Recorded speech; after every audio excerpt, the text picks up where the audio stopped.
Shri Venkateswara gold తాకట్టులో ఉన్న మీ బంగారాన్ని విడిపించి కొనబడును.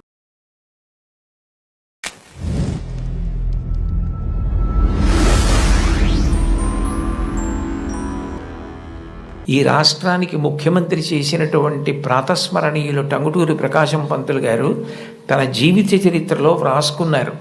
తాను మిడిల్ స్కూల్లో ప్రవేశించినప్పుడు 3 రూపాయలు జీతం కట్టలేకపోతే 25 మైళ్ళ దూరం నడిచి వెళ్ళి వాళ్ళ బావగారిని అప్పడిగితే ఆయన దగ్గర కూడా డబ్బు లేకపోతే మళ్ళీ 25 మైళ్ళు వెనక్కి తిరిగి వచ్చి, అమ్మ అప్పు దొరకలేదు, బావగారికి దగ్గర కూడా లేవుట, నేను చదువు మానేస్తానంటే అప్పటికి ఆ తల్లికి ఉన్నది ఒక్క పట్టు చీర.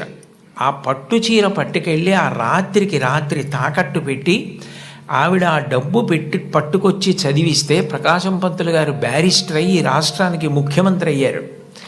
ఆయన తన జీవిత చరిత్రలో అమ్మ గురించి అంత గొప్పగా వ్రాసుకున్నారు. ఏపీజే అబ్దుల్ కలాం గారు, ఆయన పేరు చెప్తే పిల్లలు పరవశించిపోతారు. కాకినాడలో ఒకసారి నేను గోశాలకు వెడుతుంటే సాయంకాలం వేళ పిల్లలు స్వచ్ఛందంగా, అదేం ఎవ్వరూ నిర్వహించింది కాదు, వాళ్ళంతట వాళ్ళుగా బయటికి వచ్చి కొవ్వొత్తులు పట్టుకుని ఎడుతున్నారు కొంతమంది. నాకు ఏమిటి ఇక్కడ ఏమీ కనపట్టలేదు, ఇక్కడ ఏమీ నినాదాలు లేవు, నడిపిస్తున్న వాళ్ళు లేరు, పిల్లలు ఎందుకు కొవ్వొత్తులు పట్టుకుని వెళ్తున్నారని నేను వాళ్ళని అడిగాను, ఏమ్మా ఎందుకు ఎడుతున్నారని. మహానుభావుడు అబ్దుల్ కలాం గారు శరీరం విడిచిపెట్టేశారండి, అందుకని కొవ్వొత్తులు పట్టుకుని ఎడుతున్నా ఉన్నారు. నేను ఈ మధ్య కాలంలో ఒక నాయకుడు వెళ్ళిపోతే, ఒక వ్యక్తి మరణిస్తే పిల్లలు స్వచ్ఛందంగా కొవ్వొత్తులు పట్టుకుని వెళ్ళడం చూసింది అబ్దుల్ కలాం గారి విషయంలో చూశాను. అటువంటి అబ్దుల్ కలాం గారు వింగ్స్ ఆఫ్ ఫైర్ అని ఇంచుమించు తన జీవిత చరిత్ర ఆ పుస్తకంలో వ్రాసుకున్నారు. 2వ ప్రపంచ యుద్ధ సమయంలో గోధుమలు రేషన్లో దొరుకుతున్నటువంటి రోజుల్లో అమ్మగారు రొట్టెలు ఒత్తి పిల్లలందరికీ పెడుతుంటే అందరి తలో 4 రొట్టెలు తినాలి. ఆ రోజు రొట్టె కూర బాగుందని కలాం గారు ఇంకో రొట్టె వేయి అని తిన్నారు. అప్పటికి చిన్నవారు చదువుకుంటున్నారు. ఇంకో రొట్టె వెయ్యని తినేస్తే అన్నగారు వచ్చి, నువ్వు రొట్టెలు ఎక్కువ తినేశావు, 2వ ప్రపంచ యుద్ధం జరుగుతోంది, రేషను గోధుమలు దొరకట్లేదు, అమ్మకి రొట్టెలు లేవు, నీకు పెట్టేసింది, అలా తినచ్చా అన్నారు. అమ్మకి తినవలసిన రొట్లు తాను తినేశానన్న న్యూనతాభావంతో కలాం గారు వలవలా ఏడుస్తుంటే తల్లిగారు వచ్చి గట్టిగా కౌగిలించుకొని, నాన్న నువ్వు తింటే నేను తిన్నట్టేరా, నాకు చాలా సంతోషంగా ఉంది అంది మా అమ్మ.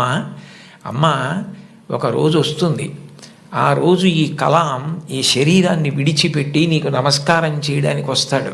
On the day of the final judgement అని రాసుకున్నారు ఆయన. ఆ రోజు నువ్వు ఏ అన్నం కూడా తినడం మానేసి పెట్టి నన్ను పెంచి పెద్ద చేశావో, ఈ శరీరంతో ఈ మేధస్సుతో నేను దేశ సేవ చేసి కృతార్థుడనై ఆ అమ్మ కన్నా కొడుకు అని నీకు కీర్తి తెచ్చి వచ్చి నీ పాదములకు నమస్కరిస్తానని రాసుకున్నారు. అమ్మకి అబ్దుల్ కలాం గారు ఇచ్చినటువంటి గౌరవం అంత గొప్పది. మహాత్ముల జీవితాలు ఎవరివి మీరు చదవండి. అంతవరకు ఎందుకు, మీ అందరికీ తెలిసిన్నటువంటి వ్యక్తి నోరి దత్తాత్రేయుడు గారని, ఇవాళ ప్రపంచ ప్రఖ్యాత క్యాన్సర్ స్పెషలిస్ట్, ఒకప్పుడు భారతదేశానికి రాష్ట్రపతి పదవి నిర్వహించినటువంటి వ్యక్తి, మాన్యులు శ్రీ నీలం సంజీవరెడ్డి గారికి క్యాన్సర్ వస్తే వారే ఆ వైద్యం చేసి ఆ వ్యాధి పోయేటట్టు చేశారు. ఆయన చిన్నతనంలో పడిన కష్టాల గురించి ఆయన వ్రాసిన పుస్తకం చదివితే ఆశ్చర్యం వేస్తుంది.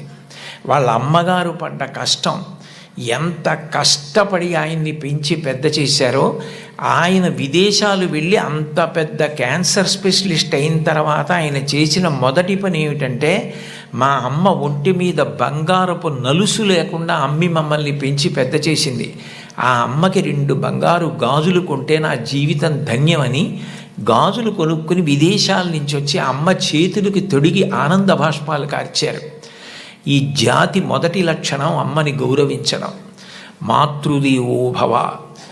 మీరందరూ పిల్లలు, మీరు నేర్చుకోవలసిన మొట్టమొదటి నియమం ఏది అంటే అమ్మని గౌరవించడం నేర్చుకోండి.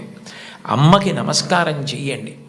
మీరు పాఠశాలకి వచ్చేటప్పుడు అమ్మకి నమస్కారం చేసి రావడం మీకు అలవాటైతే మీ అమ్మగారి కన్నా మీకు అత్యంత ప్రేమతో ఆశీర్వచనం చెయ్యగలిగిన వ్యక్తి ఈ సృష్టిలో వేరొకరుండరు. ప్రాణం పోయేటప్పుడు కూడా మీరు వృద్ధిలోకి రావాలని కోరుకునే ఏకైక వ్యక్తి ఎవరైనా ఉంటే తల్లి ఒక్కతే. అంత గొప్పది అమ్మ.